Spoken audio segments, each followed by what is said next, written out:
โอ้ยหนา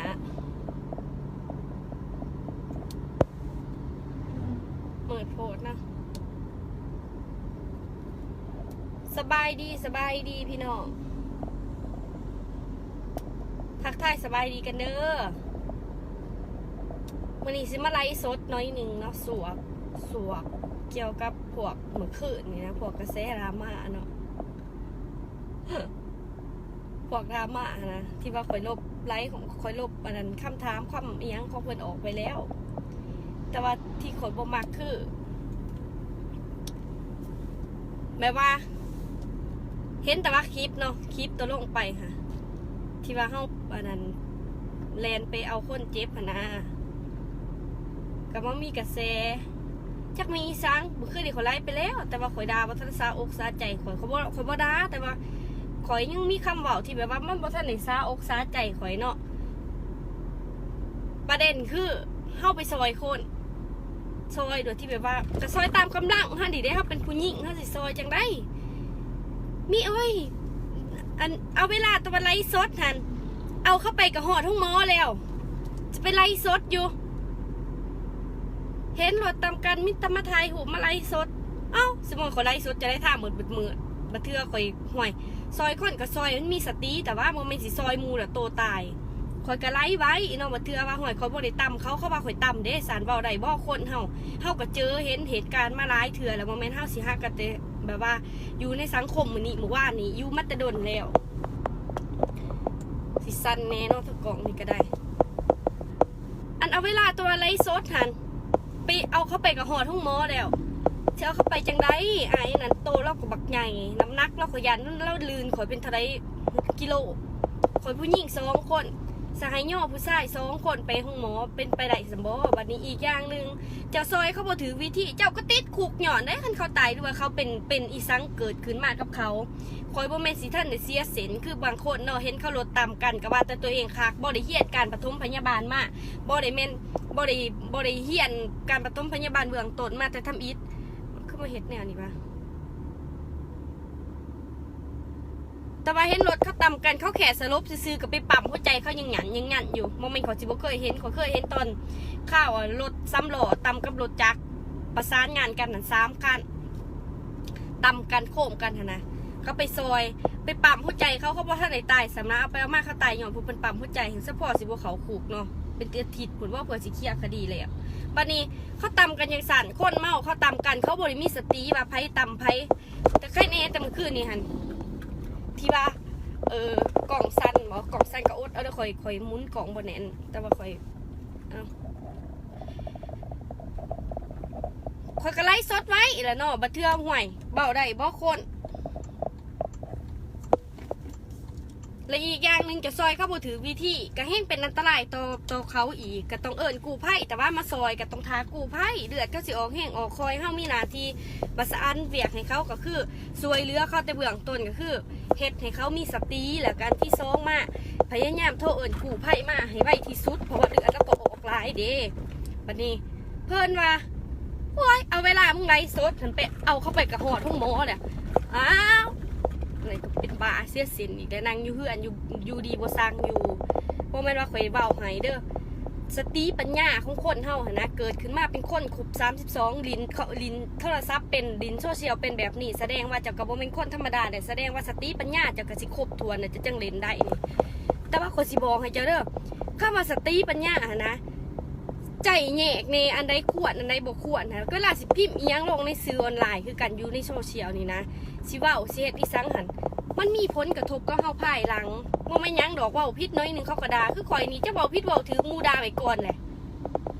ข่อยก็เลยเริ่มมาคิดคืนว่าพวกด่าข่อยมันเสียเส้นหรือว่าข่อยเองเสียเส้นข่อยก็เบิ่งว่าข่อยก็เสียเส้นอยู่ประมาณนึงแต่ว่าคนที่มาด่าข่อยนี่มันสิหนักกว่าข่อยอยู่ประมาณตื่อเทื่อข่อยว่าเอาเวลามึงไลฟ์สดนั่นเอาเข้าไปหอทุ่งหมอแล้วปะคอยผู้หญิง2 คนวันนี้เราจะไม่คอหักจะไม่คอกระดูกเราจะไปย่อพิษทากระดูกเขารุดคอเขารุดเฮ็ดจะได้สั่นเอวเขาจากที่เขาบริเอวพลิกขาเขาบริหักไปย่อกระดูกเขาแข็งหางซื้อไปย่อเขาปุ๊บพิษทาขาเขาหักได้สั่นจากที่เจ็บหน่อยก็เป็นเจ็บแห้งก็ต้องเอิญผู้เขาจับ ปฐมพยาบาลก็คือกูไผ่ก็คือเห็นบอกกูไผ่เมื่อคืนนี่วงไว้อันนี้ก็ขอชมเสยเด้อกูไผ่1623นี่วงไว้อีดีข่อยมาสังเกตเห็นนี่ไว้เขาไว้2-3 เทื่อแล้วเกิดเหตุการณ์อยู่แถวทางบ้านข่อยค่ะเขาก็ไว้อีดีก็โยงเขาแต่ว่าอันที่ข่อยบ่โยงบ่ประทับใจพวกด่าไปก่อนนี่นะเข้าใจบ่สุภาษิตที่เขาว่ามือบ่ไผ่เอาตีนล่าน้ำนี่นะต่ำกันต่ำกันจูบคนกันอันนี้รถใหญ่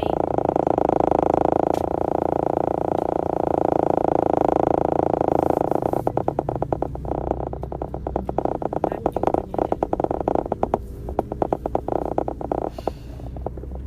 ขับรถมีแต่ว่าแบบว่ากูเสียค่าทางนะ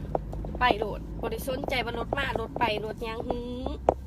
ทางเขาบริให้ยูเทิร์นทางเขาบริให้กลับเทิร์นกับกลับ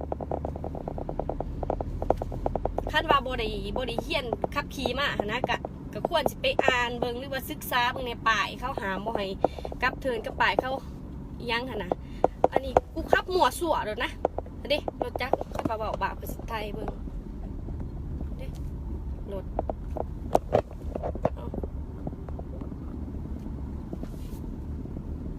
คอยไปยังสิเนี่ยเอา10 หลอก็จะไปสวกเขาอีกแล้วเนาะรถจักรคันแรกลัก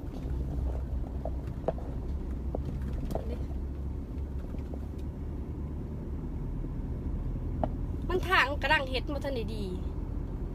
ก็พากันคอยขี่คอยไปคอยมากกับบ่ได้แซงกันนะสกูจะพาเอาไปให้มันหอดไว้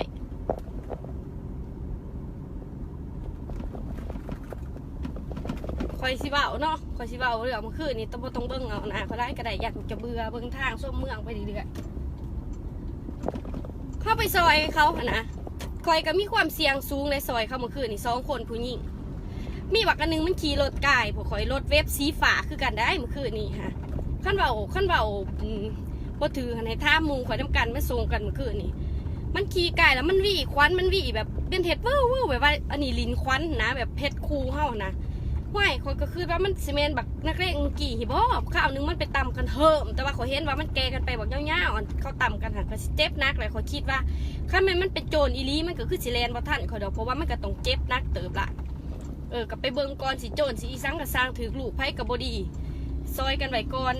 ถือหรือพิษยังให้เจ้าหน้าที่เพิ่นเบิ่งมันอีกเทื่อนึง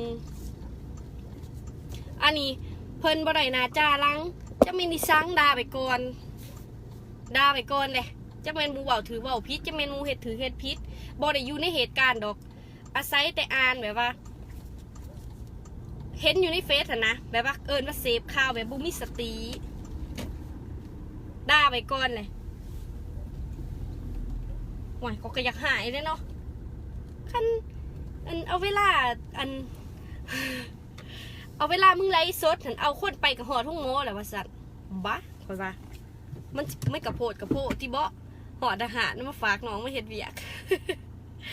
คอยสิฝากไว้เด้อบดสุขูสุขคนอันเวลาสิเบาอีหยังเวลาเขาสิเห็ดอีสังกระซังคอมเมนต์คนอยู่ในเฟซอยู่ได้ยังค่ะหมื่นหูหมื่นตาบางไหนคนรถตำกันเฮิมขึ้นมาเขาบุมีหัวสตีสั่งว่าเขาตำกันเองหรือว่าอีสังเฮายังโมหูเลนไปวันนี้จะเขาสิเป็นโจรมาตีเห็ดรถหล่มรถตำกันเพื่อสิลัดทางเจ้าของเขากับโมหูกระไรสดไว้เพราะว่ากูมือนี้มันมีโลกโซเชียลมันเห็ดให้เฮาให้คอยอัดวิดีโอไว้เห็นบ่อัดวิดีโอไว้บัดเทื่อคอยโพสต์บ่ทันหั่นดิบัดเทื่อมันเต็มเมมโมรี่คอยมันเต็มอันนี้คอยเปิดขึ้นมาปุ๊บทุกคนเห็นเบิดน้ำกันเลยทั่วโลกว่าขณะนี้เวลานี้หน้าที่นี่เด้อคอยอยู่ในจุดนี้กับคนเจ็บกลุ่มนี้คอยกระไรไว้ล่ะอันด่ากับเบิ้งในเวลาสิดาสิเว้าให้ผู้ใดค่ะนะคอยก็บ่อยากเว้าหุ้นแห้งเราอยู่ใน Facebook เพราะว่าคอยเห็นหลายคนโพสต์เฟซแล้วเว้าหุ้นแห้งแล้วคอยก็รู้สึกว่ามันเป็นสื่อกลางอันบดีในการสื่อสารเฮ็ดให้ภาษาเฮานี่คือจังว่ามันเป็นภาษาถอยภาษาเถื่อนคอยพยายามที่จะใส่ภาษาซับที่แบบว่ามันเป็นซับกลางๆบ่เว้าให้ไผบ่ด่าไผบ่ปล่อยไผใส่พยายามใส่ซับที่แบบว่าดูดีนะข่อยก็ได้บ่อยากปล่อยลงในเฟซอันถามว่าข่อยเห็นบ่สามารถเทือนได้กว่าสิ่งที่พวกเจ้าคิดอีกพวกเจ้าด่าข่อยมาได้2ความข่อยด่าพวกเจ้าได้ฮอด10ก็ได้ข่อยสิบอกให้แต่ข่อยยังเหลือที่จะบ่ด่าพาน้องมาสมัครเวียกจักหน่อยสิมาอันนั้นไลฟ์ใหม่เด้อพี่น้องเด้อ